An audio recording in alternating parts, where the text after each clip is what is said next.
This is going to be pretty fun. First thing to do is after you've watched this video, download this session file underneath the video, which is called Lydian Drum Transcription. Put it in your songs folder, open it up, and it's going to look like this. So what we've got here is 5 beats separated that you need to recreate using your knowledge of drums and how to program them. So for instance, this first one is a pretty simple beat with very defined kick and snare pattern, and these beats get more complex as it goes along, and then all we're going to do is recreate them using MIDI, programming them. So for instance, to create this first one, I would double click here in this area and it will give me a blank event. I can open that up, and here I have my piano roll MIDI editor.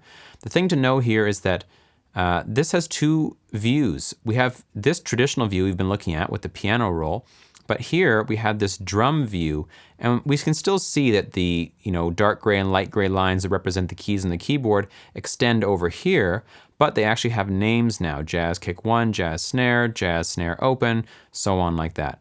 This is going to let us know exactly which drum sound we're using when we program our beats. So knowing that, what we do is we listen to the beat and we try to identify its elements as we're listening. So if you pay attention to the hi-hat, you can hear it's playing constantly. That's 1/8 notes. But also, the very first hit has an open hi-hat. Psst, psst, psst.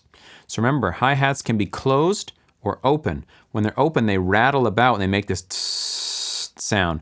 When they're closed, you get tss, tss, tss. So when you hear that, that's an open hi-hat and then a closed hi-hat. On my keyboard or on whatever device you're using to trigger your impact, I have an open hi-hat and a closed hi-hat and an open hi-hat. But when the open hi-hat is ringing, I can push the closed one and it will close it. I can't hear an open hi-hat simultaneously with a closed one because that doesn't really exist in reality. You can't actually do that on a real drum set. We could make Impact do that, where we can have open and closed, but this particular preset is used such that it's causing the open one to close or to stop sounding when you play the closed one, just like a real drum set would do. This Impact preset I'm using is already loaded into the session, so you can just leave it exactly as it is and just go about using it to program your beats.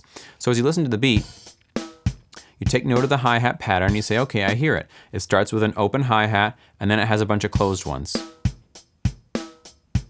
So I would look here and it says, okay, jazz hi-hat open, that's it. I'll double click, and then I can hear the closed ones. And you would experiment trying to put them in the right place to figure out how do you place them to get that constant sound.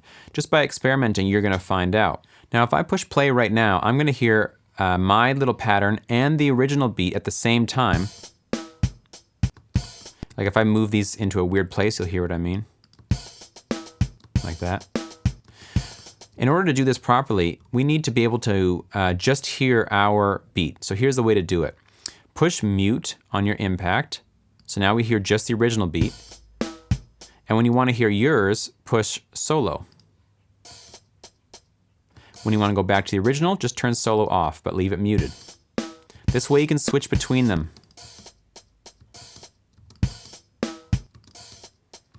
So now if I listen to the original, I hear there's a kick at the start.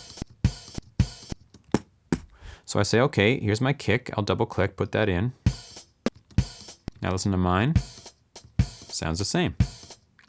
And just like this, we go through adding elements on the correct keys until we recreate the beat exactly as we hear it.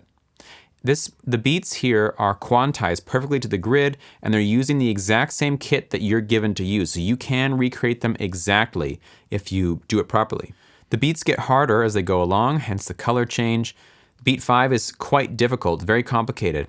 If you can recreate beat 5 by ear, you can rest assured that you can confidently create drums and program them well, because there's a lot going on in there and it's quite fast and intricate.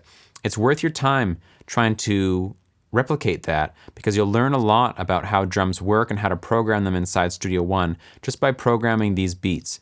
So in order to move to a next beat, say we finish this one, we would click this, push Shift P, and that moves our loop around. We could also draw the loop out, of course, but Shift P is a nice way to do it because it's just so fast.